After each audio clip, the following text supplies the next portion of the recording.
What's going on, everyone? My name is Patterrz, and today we are going to play a game that I'm gonna call Did You Know's Did You Know? So Did You Know Gaming, if you did not know, this is a good little joke there, is a YouTube channel that uploads a bunch of different obscure facts, different games, and it's honestly a fantastic channel. It will be linked in the description. I've watched it for years, basically, and you should definitely be subscribed to them if you have not already. But the really cool thing about this channel is that we can play games with it. So we have a video here all about how Pokemon was changed around the world. And we're gonna play a game today. What we're gonna do is we're gonna watch this video, and every time there's a fact that we did know, we count that. And every time there's a fact that we didn't know, we count that as well. So every time a fact comes up that I didn't know, we're gonna add that to a counter. Did know, add it to a different counter. And we're gonna see how well we know the Pokemon series. And not only that, we're gonna play against each other, chat. We're gonna play against you guys. So I want you to keep tally of your did knows and did not knows. And at the end, you can see if you beat my score. Now, be honest. Don't cheat, because that would ruin the entire point of this. But this is the How Pokemon Was Changed Around the World video from Did You Know Gaming. I'll leave it all linked in the description. I think this is gonna be fun. So without further ado, let's jump into it. All right. So how well do I know Pokemon? Let's see. Let's see, boys. Oh, the Pokemon thing, I have to talk over it. Did you know? Hitmonchan is named after Jackie Chan in the English versions of Pokemon, but that isn't the case all around the world.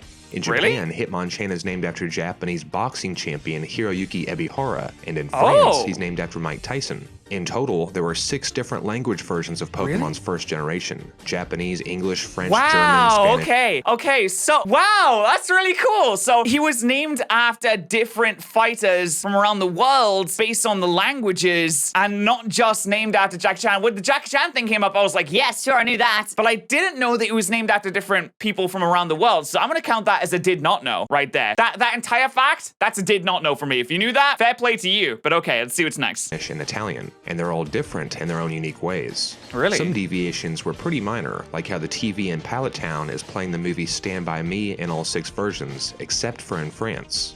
Oh, that's what the movie is! Okay, except for in France. The French translator was a huge anime fan, so he changed the TV's description to an episode of Dragon Ball. Oh, yes, what a legend. Okay, again, that's a did not know for me right there, but oh, what a legend. I appreciate that so much, man, I really do. But other changes were more significant, like the one that gave birth to Bim, a Pokegod exclusive to the German fandom. For today's episode, we managed to hunt down some of the translators who worked on Pokemon Red and Blue, and they spilled the beans on how it all went down back in the 90s. Wow. So I hope you'll forgive any mispronunciations on my part as we explore how the first generation of Pokemon games were changed all around the world. That's Pokemon so cool. first launched in Japan in early 1996 as Pokemon Red and Green. These versions featured the original 151 Pokemon sprites, none of which were ever used internationally. About 9 months later, Red and Green were followed up. I remember those. I remember those green sprites. You know what, that fact right there, the Pokemon green sprites being different from the ones around the world, I'm gonna count that as a did know. Gonna count that as a did know right there. Yeah, that was, they were bad. They were not the best sprites, let's be honest. I mean, just like, come on, mate. What is this?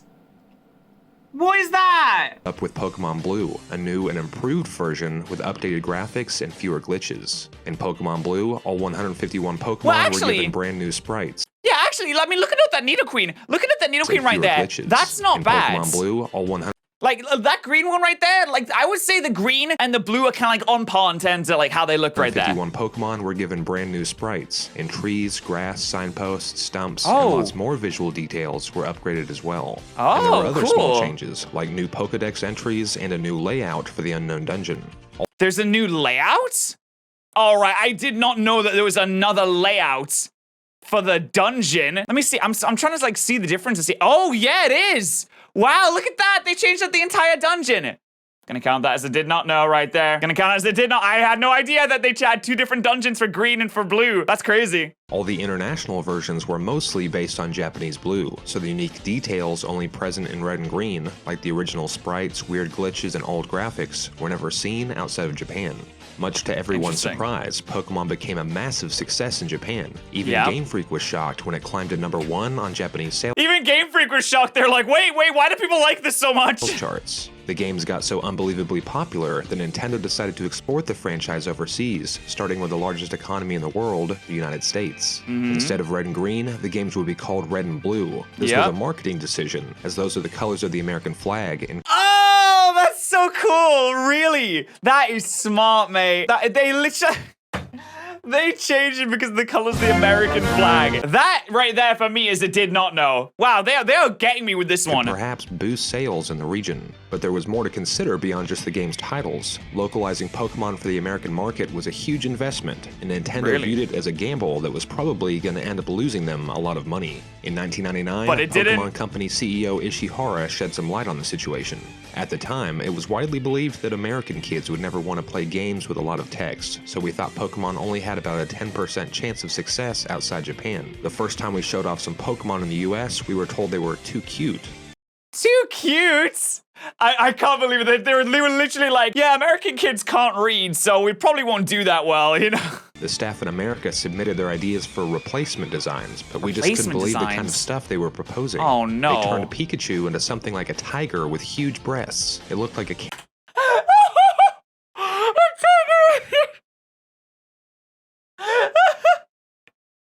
What? A tiger with huge no, mate. character from the musical Cats. When I asked, how is this supposed to be Pikachu? They said, well, look, there's its tail right there. Oh my Seriously, God. that was the kind of stuff being proposed. I wish I saw that Unfortunately, design. Game Freak put their foot down and refused to change the Pokemon's designs. Guys! If they hadn't, the results could have been disastrous. The Pokemon designs were left intact, but Nintendo did end up changing most of the Pokemon's names. Okay. All the big words. Wait. What was the names? Changing most of the Pokemon's names. Wait, so Magneton was called Recoil, Slowpoke was Slow-Mo, I didn't know they had like these other names, Phantom, Spirit, Spectre, and Phantom. Yeah, I'm glad they changed some of these names actually, because a lot of these names are bad. All the big words, the ones in all caps, like character and Pokemon names, cities, items, and attacks, were created by Nintendo of America staffer Hiro Nakamura, with some help from Nintendo Treehouse and an assistant. But all the small words, comprising about 99% of the game's text, were all translated by just one man, a Canadian freelancer named Nob Ogasawara. We got a chance to interview Nob for this video, and he explained to us how exactly it all went down. He was working for some gaming magazines as a foreign correspondent in Japan, until one day he was lucky enough to get poached by Nintendo of America to come work. He was lucky enough to get poached. That's not a sentence that you'd hear very often. Usually when you get poached, it's not really a good thing, but in the workforce, if you get poached, sometimes that could be a good thing. Freelance as a video game translator. A year later, Nob's bosses invited him into their office to quiz him on his Pokemon knowledge. Wait. Fortunately, he was already a big fan of the Japanese games, so he aced their test and they brought him on board. But before we get any deeper into this story, I'd like to point out that translating is an art form, not a science. A translator's skill, personality, and even their hobbies can all affect the way a translation comes out in the end. In a lot of ways, Red and Blue weren't only shaped by Game Freak. They were Why? Okay, no, hold on. You're not gonna get away with that. Why was this clip playing while you said that? not a science. Why? A translator's skill, personality, Why don't we and just even their have- hobbies can all affect Why don't the we way just have a clip translation of- comes out in the end. Ah, dude, he works in Nintendo. I know this man. He works in Nintendo. I can't remember his name exactly. He's been on a lot of Nintendo Directs in the past. Why is there just a clip of him stuffing donuts? Like, I mean, I haven't had breakfast yet. I'd be down for some donuts right now. I'm not gonna lie. In a lot of ways, Red and Blue weren't only shaped by Game Freak, they were also shaped by translators like Nob. For example, in the They were Japanese shaped by games, Nob. when you reach Viridian City, your progress is blocked by an old man lying on the ground. His granddaughter says you have to wait for— Wait. Okay, I know this one. Normally he's drunk, but in this one, they changed it to him having coffee. Is that what the fact's gonna be? to sober up. Then after you've delivered Oak's parcel, he's back on his feet and says, "Looks like I was pretty drunk. My head hurts." Nob cut out all the booze talk in the English version, instead having the girl say he just hadn't had his morning coffee yet. Yeah, I knew Likewise, that. In Japanese, there's a I'm counting that as a did know. who laughs maniacally because he's stoned on magic mushrooms. But Nob changed this text so the hiker just had a bad case of hay fever. And in Celadon City, He's stoned on shrooms. there's a house with a Buddhist shrine inside, which Nob changed the description of to make it a Diglett sculpture. To be clear, none of these changes were ordered by Nintendo. Nob changed them all on his own, and he even made some minor changes to series canon.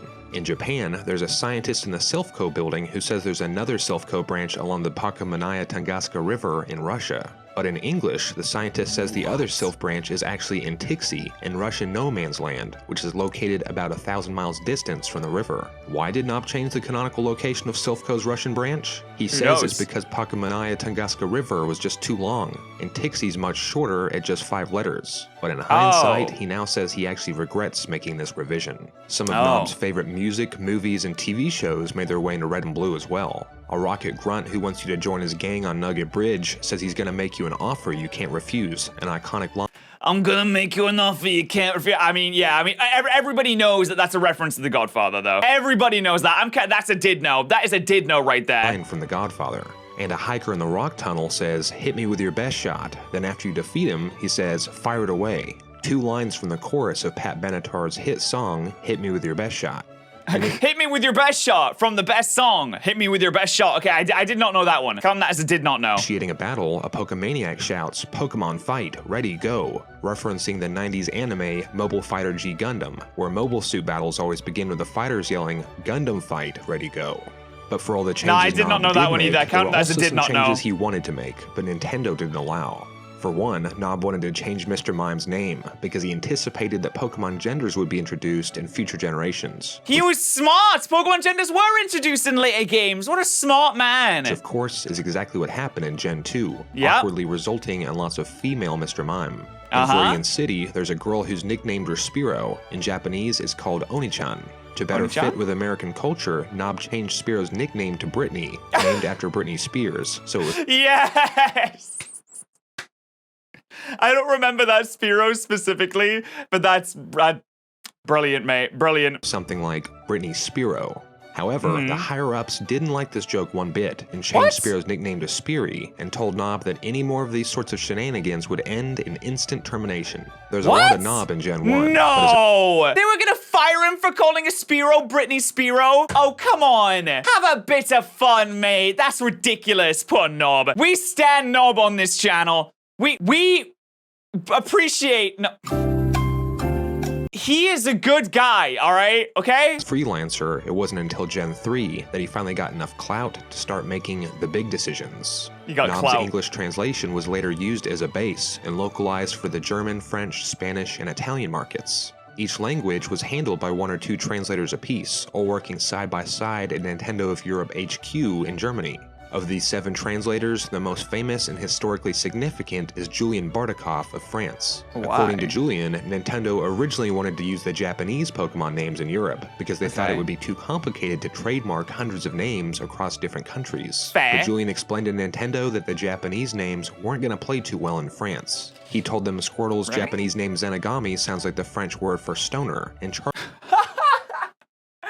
That for me is a did not know. That I do not know my French that well, apparently. So, Squirtle's a stoner. Let's see what else we got here. Charmander's Japanese name sounds like the French slang word for feces. Nintendo didn't seem to fully trust Julian, but ultimately they gave in, and they let him give all the Pokemon new French names. Yeah, so choose your fighter, stoner or shit. Which one do you want? And thanks to Julian, France may have ended up with the best name localizations of any region, better even than the English games. We interviewed Julian, and he told us that he implemented as many legends and fairy tales into Pokemon names as possible. For example, he named the legendary bird trio after the Nordic gods Odin and Thor, as well as Ra, the Egyptian sun god. The French name for Beedrill drew inspiration from the— That's so cool! Wait, go back. I wanna see those names again. Sulfura, Electhor, and Articodin. Holy Jesus, those names are sick. They're named after the Nordic gods. I wish ours were named after the Nordic gods.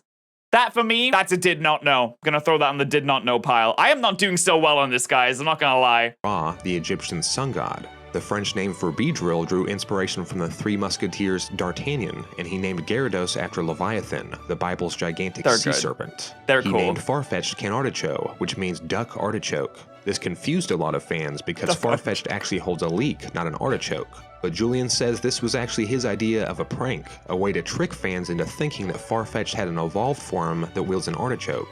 Nob almost got fired for nicknaming a Spearow after Britney Spears, but Julian had a lot more freedom to make his mark on Kanto.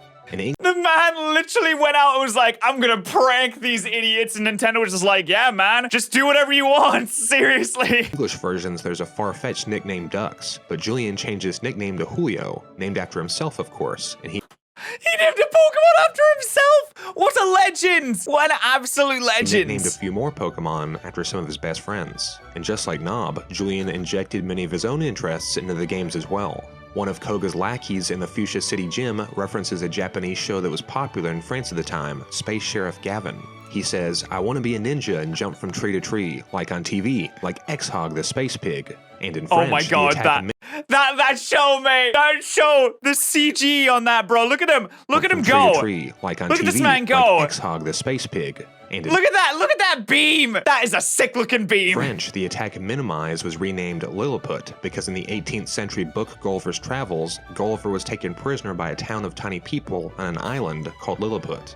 There are many more details that make the French localization truly unique, probably too many to count. But suffice it to say, Julian really had a huge impact on the Pokemon franchise in France. No, seriously, that man, what's a legend? He's just like, I'm gonna name Pokemon after myself. I'm gonna name Pokemon after my friends. I'm gonna prank the people playing the game. Like, he just did whatever he wanted to do, man. Thanks to Julian, Germany ended up getting unique Pokemon names as well, like how Geodude was renamed Kleinstein after the famous German physicist Albert Einstein. Wait, what does a Geodude have to do with Einstein, though? Like, you'd think if anything, it would be like, what, Alakazam? Maybe maybe not Hypno. Alakazam, Kadabra, something like that. Not Geodude. Kleinstein works on another level as well, because in German, Kleinstein means small stone. Most English speakers... Oh, well, that'll be why. Okay, well, that entire segment, that's a did not know for me, boys. I'm gonna add that to the did not know pile. Did you know any of that? The fact that Einstein has a Pokemon named, and also, I guess if you're German, you probably did know that, didn't you? Are familiar with the magic incantation Abracadabra Alakazam, but in Germany, magicians say Abracadabra Simsalabim, so the Germans changed Alakazam's name to Simsala. But the final word of the incantation, bin, was missing, so German kids were convinced there was a secret fourth evolution called bin. American playgrounds were rampant with rumors of the so-called Pokegods, like Mew3 and Peekaboo, but in Germany, Bin was one of the most sought-after Pokegods of them all. Lance the Dragon Trainer was renamed Siegfried after Germanic mythology's Siegfried the Dragon Slayer, who killed the cursed dragon Fafnir and bathed in his blood. Just like most— Wow, dude, that is metal, mate. Siegfried killed the dragon and not only did he do that, he bathed in the blood. Everything made in Germany, their localization was efficient and accurate, a pretty straightforward German translation of Nob's English translation. It didn't contain too many errors, but also maybe didn't employ as much imagination as the French version. Unlike the other four languages, Italy and Spain didn't get their own unique Pokemon names. They simply reused the English names. We've always wondered why, so we got in touch with Italian localizer Elena Fogazzaro, who explained— It's just like, yeah, we just couldn't think of any names. Name thinking of was really hard. Nintendo already had an organized structure in place for translating French and German, but not for Italian and Spanish. In fact, Elena and her partner Leonardo were the first Italian translators that Nintendo hired for any game, ever. Translating Red and Blue into Italian and Spanish at all was an experiment for Nintendo, an experiment that they didn't think would pay off. But Nintendo's lack of confidence ended up having consequences that echoed into the future. Why does Nintendo have, like, no confidence in any other country? They're like, yeah, we're gonna do it in America, but it's gonna flop. Oh, we're gonna do it in Italy, and we're gonna do it in Spain, but it's gonna flop. I guess it was back in the day before they really, like, dipped their toes into different languages, into different countries. So I understand, but, like, come on, Nintendo, have a little bit more confidence in your work. Pokemon is a great franchise, seriously. This day, Italy and Spain still don't have unique Pokemon names. After passing on Gen 1, it would have been weird to start in Gen 2, so recycling English names just became the norm. Every localization has some mistakes, but the Italian and Spanish versions have a particularly bad reputation for containing lots of translation errors. For example, in Spanish, when you hook a Pokemon with a fishing rod, like a Magikarp for example, instead of the game telling you the hook Magikarp attacked, it says El Malvado Magikarp Attacco, which means the evil Magikarp attacked. The evil Magikarp attack! You're just minding your own business, sitting there, fishing away, and all of a sudden, the Ultra Necrozma theme starts playing. It's an evil Magikarp! Jesus Christ! The attack Slam was translated as Portazo, which instead of something like a body slam, actually means to slam a door. As a result, Spanish kids grew up thinking that fish Pokemon were evil, and that Pokemon routinely slammed doors on each other. Oh my god, that's hilarious. They grew up thinking that fish are evil and that Pokemon are just like, they're just like sitting there like, quick, use slam attack. Nice. It's super effective. Okay, I'm gonna count that entire thing for me as a did not know. I did not know that in different languages, fish Pokemon are evil and that it's slamming door attacks. That's a did not know for me. Okay. In Italy, the attack pound was translated as libra, the form of pound used for weight measurements or for describing British currency. Glare was translated as bagliori, which instead of a fierce gaze is the definition of glare that refers to a harsh light reflection, like when sunlight shines on a TV screen. Spanish and Italian fans have long wondered exactly how the translators made so many obvious mistakes. When we asked Elena, she painted a picture of a translation process mired by disorganization and a lack of information, starting from day one. Sounds Elena about right, and her partner honestly. were actually hired to translate Red and Blue from German into Italian, and traveled to Nintendo of Europe headquarters to do just that. But when they arrived, they discovered the games weren't in German, they were actually in English. Luckily, they could speak. They got hired to translate it from German to Italian. And they're like, all right, they rock up on the day. They're like, okay, we have our German dictionary here. We're all ready to go. It's in a completely different language. No wonder they had such a rough time with English it. as well, so they told Nintendo they could do the translations anyway, despite them essentially being hired for the wrong job. Yeah, okay. Elena told Fair. us everything was very badly organized for translation at that time. We barely had a computer, just one PC for 2 translators after nightmare. waiting for 2 days. We were given several lists of words to translate without any information, 0 context, and with space limitations. Yeah. The lists were very long, but due to secrecy reasons, nobody told us what they were for. Nobody told us these were attacks or items or stats. Everything was mixed up and really difficult to understand. Oh, well, no wonder those bloody translation issues, eh? In other words, they were handed list of words like slam and pound out of context, and were only given a few weeks to complete the job. Okay. So it's really no surprise that the Spanish and Italian versions Yeah, turned out the way Nintendo, that you they messed did. up. The European localizations were all based on Knob's English translation, so a lot of the changes Knob made were repeated around the world, including some mistakes. The most famous mistake can be found on Cinnabar Island. In Japanese Red and Green, there's an NPC who trades you an electrode for your Raichu. In Japanese Blue, this was changed to trading your Kadabra for his Graveler, and afterwards he'd say your Kadabra evolved, because of course Kadabra evolves into Alakazam when traded. The English version of Red used the original Raichu electrode trade from Japanese Red, but the devs used the text from Japanese Blue where the NPC says your Kadabra evolved. They swapped out Kadabra's name with Raichu in the dialogue, but failed to realize this resulted in an impossibility, with the NPC now saying, "The Raichu you traded to me went and evolved." 2 decades later, Game Freak revealed that the Raichu Oh my god. Imagine being a kid and seeing that in game. It's like, the Raichu traded me evolved. He's like, excuse me, it did what? originally had an evolution named Gorachu that was cut from Gen 1 due to a lack of cartridge space. This led some See, I knew about Gorachu. I did not know about the mistranslation on the evolution. I'm gonna count that as a did not know, but I did know about the whole Gorachu information, so I'm gonna count that as a did know. So I got one on each of them there. We got a did know and we got a did not know there. Some fans to believe the dialogue about Raichu evolving was a reference to Gorachu that the developers accidentally left in the game. But in reality, it was just a coincidental translation error. Did you also know that there's an actual prehistoric creature named after Bulbasaur? For more facts about Pokemon and prehistory... Yeah, and there we go. So that is the end of that video. So how did you do? So out of 15 did knows or did not knows, every time I mentioned like adding something to the did or did not know, you should be adding to there. I got 4 knows and 11 did not knows, which I guess kind of speaks to my cultural, not being very culturalness, I guess. But let me know what your score was. And of course, remember, I do stream on Twitch every single day. Go ahead and join the Subnoodle Discord. If you're a YouTube member or a Twitch sub, you can join the Subnoodle Discord. We also have a subreddit where we post memes on there that I use for videos. Please make sure you take part in that. Please make sure that you join the community in the Subnoodle Discord, in the subreddit, and in the comments section down below. And also, if you haven't subscribed to the channel yet, now is the time. The video is literally over. Now is the time to subscribe to the channel. Like, you've watched an entire video. You should know whether or not you want to do that or not. But anyway, thank you so much for watching, and I'll see you guys in the next one. Bye. Thank you so much to our Twitch subs and YouTube members of the day. Remember, if you are a YouTube member or a Twitch subscriber, that both gives you access to the sub Discord, and I appreciate you supporting the channel. Thank you so much, guys.